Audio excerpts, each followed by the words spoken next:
Hello students, welcome to all of you on my YouTube channel Shukla and company. बेटा, आज हम अपना money and banking का next lecture करने चले हैं, जिसमें आप लोग को पता है कि बैंकिंग का टॉपिक हम इस समय कवर करा रहे हैं। क्लास को स्टार्ट करें उससे पहले कुछ स्टूडेंट्स के डाउट्स आए हैं, उस डाउट्स को हम क्लियर कर देते हैं। मीन्स पहला डाउट्स हमारे पास आया कि sir reverse repo rate and CRR में बेसिक डिफरेंस क्या है। मीन्स दोनों में तो आरबीआई क्या करता है कि कॉमर्शियल बैंक से पैसा ले रहा है, तो अगर आप थोड़ा सा डिटेल में जाएंगे देखेंगे जो रिवर्स रेपो रेट है वहाँ पे बोला गया है कि आरबीआई क्या करता है कि कॉमर्शियल बैंक से डिपॉजिट एक्सेप्ट करता है। और अगर हम बोले कि डिपॉजिट एक्सेप्ट करने की बात जब आती है तो वहाँ पे कोई बाउंडेशन नहीं है किसी बैंक ऊपर, कि मीन्स वहाँ पे आप देखते हैं कि आरबीआई क्या करता है कि अगर इन्फ्लेशन का केस है तो रेट को बढ़ा देता है, डिफ्लेशन का केस है रेट को घटा देता है। मीन्स वहाँ पे क्या करता है कि रिवर्स रेपो रेट के केस में जो भी डिपॉजिट कॉमर्शियल बैंक देते हैं आरबीआई के पास, उस पर आरबीआई क्या करता है कुछ ना कुछ रिटर्न देता है। तो अब जब रिटर्न देता है आरबीआई तो यहाँ पे बाउंडेशन नहीं दिया गया कि नहीं आप जमा करिए ही। जैसे हम ही लोग हैं कि अगर पैसा हमें कहीं पे जमा करना है बैंक में तो हम देखते हैं किस जगह पे हमें रेट ऑफ इंटरेस्ट ज़्यादा मिल रहा है। अगर कोई बैंक प्रोवाइड करा रहा है रेट ऑफ इंटरेस्ट तो हम उस बैंक में पैसा जमा करते हैं। अगर वहाँ से हमें लगता है कि नहीं कहीं और जगह पे हम इन्वेस्ट कर दें अपना पैसा, वहाँ पे ज़्यादा रिटर्न है तो हम वहाँ पे करेंगे। तो वही तरीका कॉमर्शियल बैंक अपनाते हैं। अगर वो देखते हैं कि वो लोन पे पैसा दे दें लोगों को, वहाँ से ज़्यादा उनको बेनिफिट है तो आरबीआई के पास जमा नहीं करेंगे। लेकिन अगर देख रहे हैं कि लोन की बजाय आरबीआई के पास पैसा दिया जाए तो वहाँ से बेनिफिट उनको ज़्यादा होगा, मीन्स रिटर्न ज़्यादा मिलेगा, तो आरबीआई के पास रखेंगे। और दूसरी बात करें जो सीआरआर है तो वहाँ पे क्या किया गया है कि आरबीआई के द्वारा ये बोला जाता है कि नहीं आपका जो टोटल डिपॉजिट है उसका मिनिमम परसेंटेज की इतना परसेंट तो आपको मेरे पास रखना होगा। दैट्स मीन्स वहाँ पे बाउंडेशन है, कोई भी कॉमर्शियल बैंक मना नहीं कर सकता है कि नहीं हम नहीं जमा करेंगे। ठीक, तो ये बेसिक डिफरेंस हुआ क्या नाम से आपका कि सीआरआर और रिवर्स रेपो रेट में। फिर आया क्वेश्चन कि सर बैंक रेट बेसिकली क्या है और रेपो रेट में क्या है। तो बैंक रेट देखिए आपका क्या है, वहाँ पे जब कॉमर्शियल बैंक्स को फंड्स की नीड्स पड़ती है तो आरबीआई उनको लोन देती है। और बैंक रेट के अंदर क्या किया गया है कि टाइम पीरियड को नहीं डिफाइन किया गया है। मीन्स कितने टाइम के लिए बैंक कॉमर्शियल बैंक्स को लोन चाहिए उस चीज़ को नहीं डिफाइन किया गया है, जब तक के लिए चाहिए। मीन्स जो भी time long term medium term short term जो भी चाहिए उसमें बैंक रेट में कवर हो जाते हैं। लेकिन जब हम रेपो रेट की बात करते हैं तो वहाँ पे क्या किया गया कि शॉर्ट टर्म रिक्वायरमेंट्स जो होती है कॉमर्शियल बैंक्स की उनको फुलफिल करने के लिए आरबीआई क्या करता है कि उनको लोन प्रोवाइड कराता है। तो बेसिक डिफरेंसेस हैं कि हम बोलें कि bank rate, repo rate, reverse repo rate and CRR में। तो इसमें कन्फ्यूजन मत होइए आप लोग के माइंड में, ठीक है। अब आज का क्वेश्चन आप सुन लीजिएगा जिसका आपको आंसर करना है कमेंट बॉक्स में।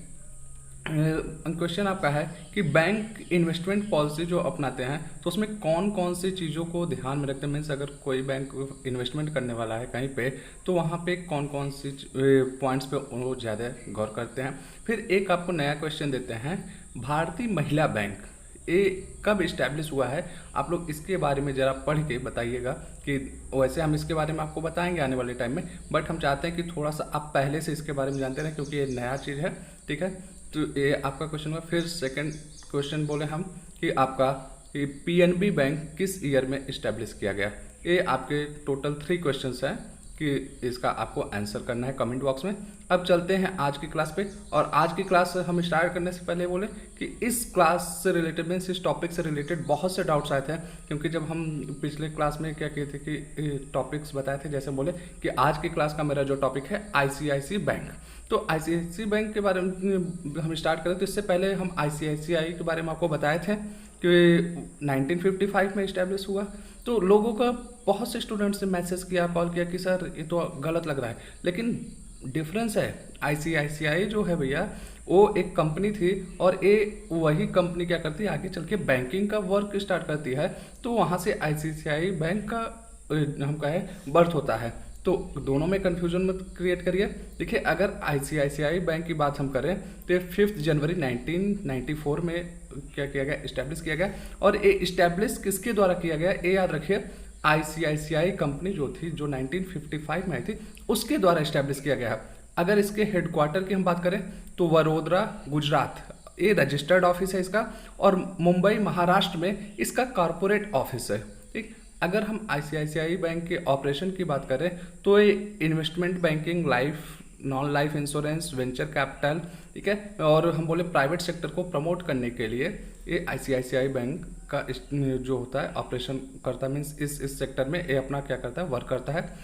फिर देखिए आपको बता रहा है इस्टेब्लिश्ड बाय आईसीसीआई, मीन्स इसको पेरेंट कंपनी भी बोला जाता है। कई बार आपसे पूछा जाता है डायरेक्टली कि आईसीआईसीआई बैंक की पेरेंट कंपनी कौन सी है, तो आईसीआईसीआई है, ये याद रखिएगा कि एक पेरेंट कंपनी है इसकी, मीन्स एक पहले आ चुकी थी और इसके बाद इसने क्या किया, 1994 में बैंकिंग सेक्टर में कदम बढ़ाया, तो उसी के नाम से जाना गया कि आईसीसीआई बैंक। और आईसीसीआई बैंक की बात हम करें तो ये मार्केट में कई सारी चीज़ों में हम कह सकते हैं कि रिवॉल्यूशन लाया है बैंकिंग सेक्टर में, अभी आपको पता चलेगा।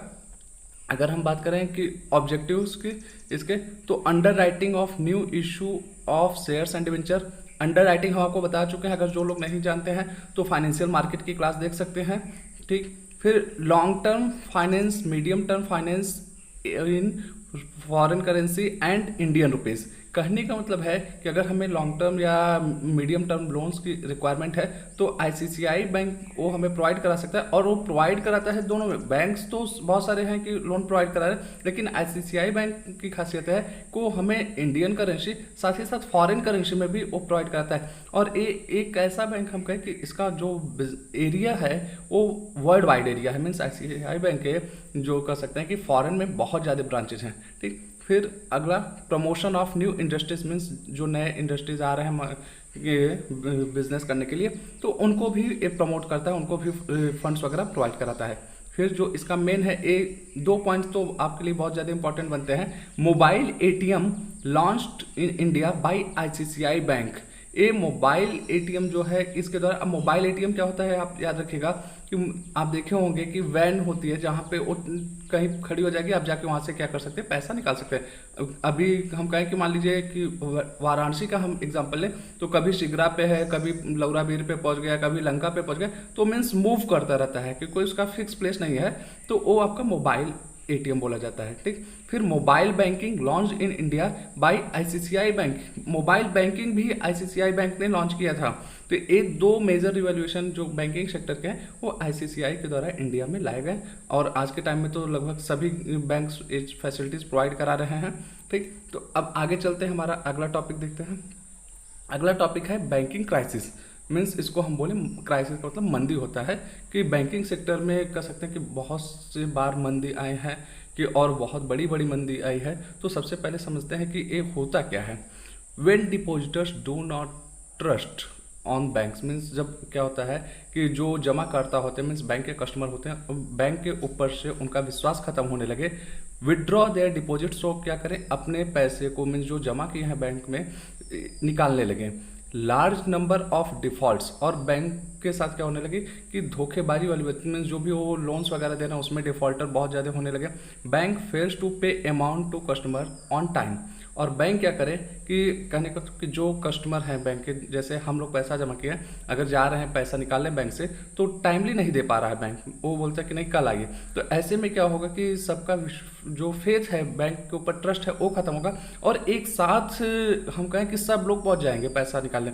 आप देखे होंगे कि अभी हाल में हुआ था क्या नाम से पीएनबी में कि, और फिर हम बोले कि टाइम टू टाइम आप देखते हैं कि अफवाहें आती हैं, तो उसमें क्या होता है कि लोग एक साथ पहुंच जाते हैं कि बैंक पे आस कि वहाँ से नहीं हमारा पैसा दीजिए, क्योंकि उनको लगता है कि नहीं ये बैंक डूब जाएगी या ये मेरे साथ फ्रॉड करने वाली है। तो जब ऐसी चीज़ें होती हैं तो ओवरऑल क्या बोला जाता है, बैंकिंग क्राइसिस। मीन्स होता क्या है कि बैंक जो भी बैंक इस कह सकते हैं कि क्राइसिस में फंसती हैं, या हम कहें कि जब इस तरीके से बहुत ब्रॉड लेवल पे प्रॉब्लम्स क्रिएट होता है बैंकिंग सेक्टर में, तो कई सारे बैंक बंद होने के कगार पे आ जाते हैं या बहुत ज़्यादा लॉस में जाने लगते हैं, ठीक है। तो वो क्या बोला जाता है, बैंकिंग क्राइसिस बोला जाता है। अब इसके रीजंस की बात करें कि क्यों होता है ऐसा, तो सबसे पहला जो रीज़न आपको निकल कर आएगा सामने, फॉल्स पॉलिसी। मीन्स जो बैंक अपने पॉलिसी फॉर्मुलेट करते हैं अगर वो गलत बना दे, मीन्स वो फ्यूचर एक्सपेक्टेशन जो लगा रहे हैं कि हाँ कि जैसे हम बोले हैं कि बैंक क्या करते हैं कि जो डिपॉजिट्स उनके पास जा रहा है उस डिपॉजिट्स का मैक्सिमम पोर्शन लोन के रूप में दे दिए।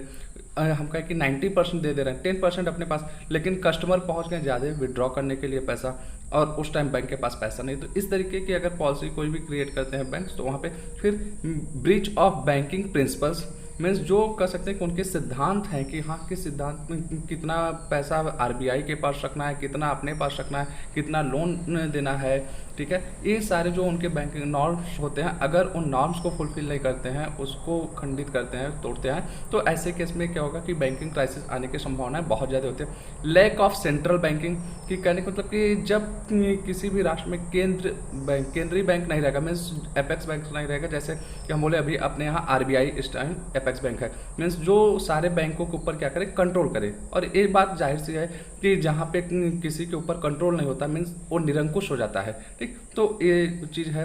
फिर लैक ऑफ इफिशिएंट डायरेक्टर्स, अगर बैंकों के जो डायरेक्टर्स हैं वो फ्रॉड करने के लिए आ जाए, जैसे आप देखते हैं टाइम टू टाइम आपके सामने पता चलता है कि अगर हम आईसीसीआई बैंक की बात करें तो चंद्रा कोचर के ऊपर आपने देखा होगा कि कुछ साल पहले केसेस वगैरह हैं। तो ऐसे मतलब बहुत सारे डायरेक्टर्स होते हैं या सीईओज होते हैं कि जो क्या करते हैं कि जो बैंकिंग नॉर्म्स होते हैं उसको फुलफिल नहीं करते हैं या वो क्या फ्रॉड करने लगते हैं, तो क्राइसिस आने की संभावनाएं बहुत ज़्यादा बन जाती है। अगर हम बात करें मेजर बैंकिंग क्राइसिस की, मीन्स जो बहुत बड़ी बड़ी मंदी आई है बैंकिंग सेक्टर में, तो कौन कौन सी रही हैं।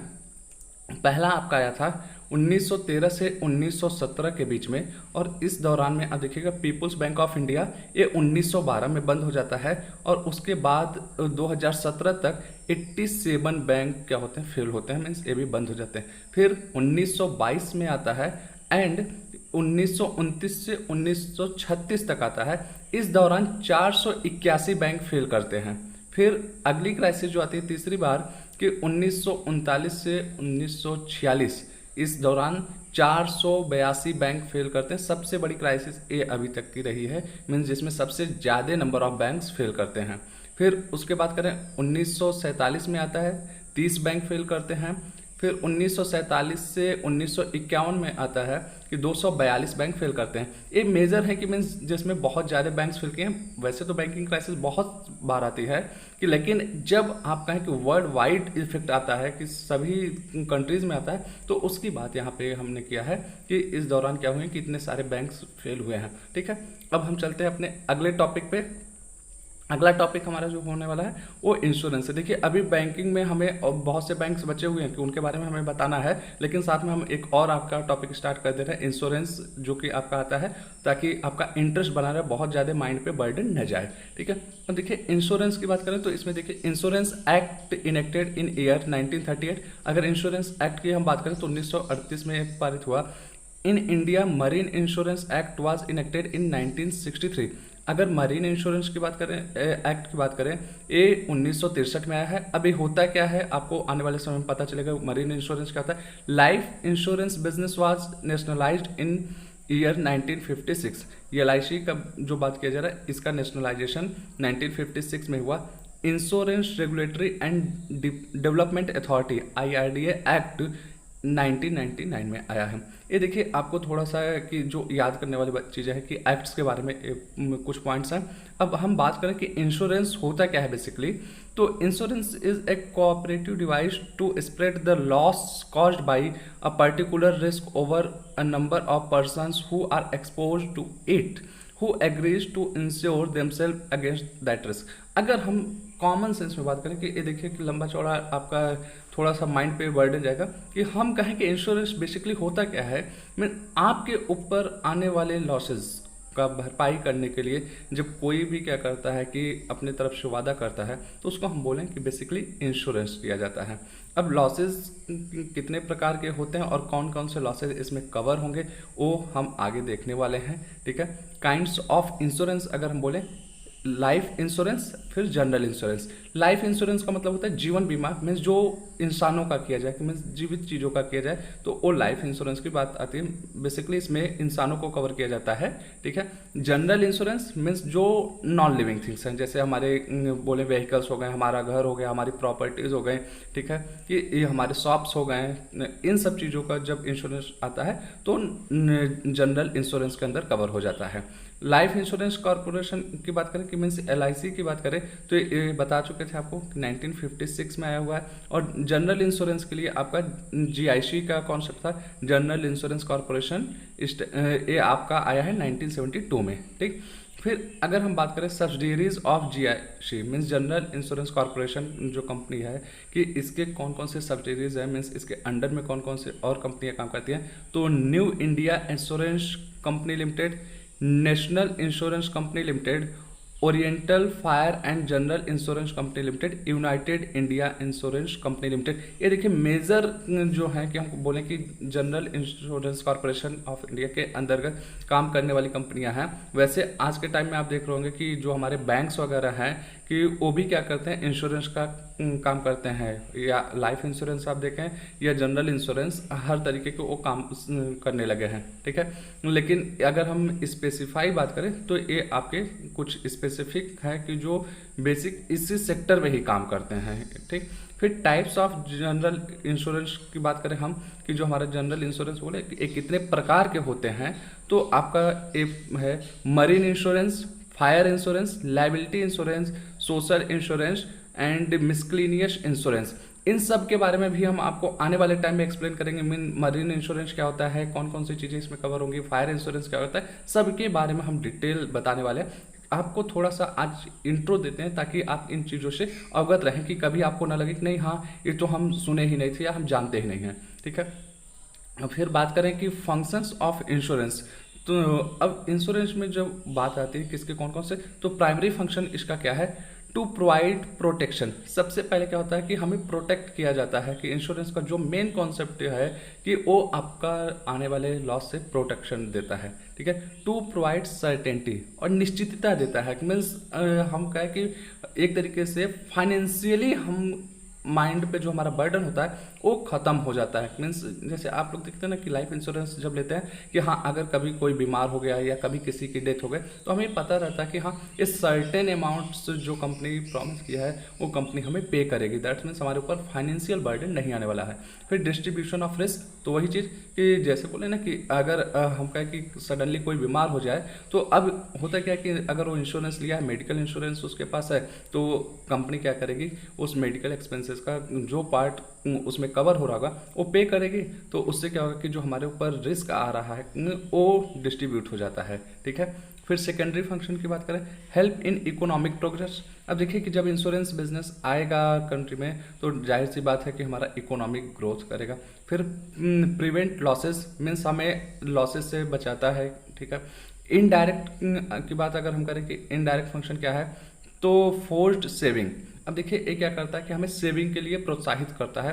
क्यों? क्योंकि अगर हमें इंश्योरेंस कराना है तो उसका प्रीमियम वगैरह पे करना है, और प्रीमियम अगर हम पे करेंगे तो उसके लिए हमारे पास सेविंग्स तो होनी चाहिए, तभी तो हम क्या करेंगे, प्रीमियम का पेमेंट कर पाएंगे, ठीक। फिर प्रमोट्स फॉरेन ट्रेड। अब ये देखिए विदेशी व्यापार को भी करते हैं, क्योंकि आप देखेंगे कि इंश्योरेंस के लिए बहुत सारे फॉरेन कंपनीज हैं कि जो आके यहाँ पे इंश्योरेंस बिजनेस का काम करती हैं। तो ये बेसिकली जो है कि आपका फंक्शन ऑफ इंश्योरेंस हुआ।